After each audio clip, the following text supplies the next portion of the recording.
Hi, today from Keyless Entry Remote, I'm going to show you how to replace a key fob battery. The key fob I am showing you today is compatible with a 2001 through 2007 Saturn View. The part number on the back reads 22693421. To open the key fob, all you'll need is a screwdriver. Simply insert the screwdriver at the bottom notch in the key fob and twist. Once you have the key fob apart, you'll see the battery is located here. You may need to use a smaller screwdriver to help get this old battery out.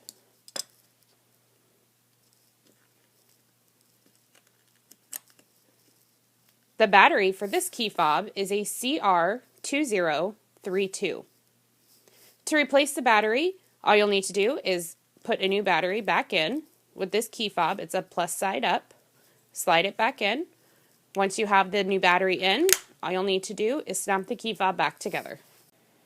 If you need to order a replacement battery or an actual key fob remote, click on the link in the description below or visit our website at keylessentryremotefob.com or call us at 402-671-5100. Again, you can click on the link in the description below or you can visit our website at keylessentryremotefob.com or call us at 402-671-5100.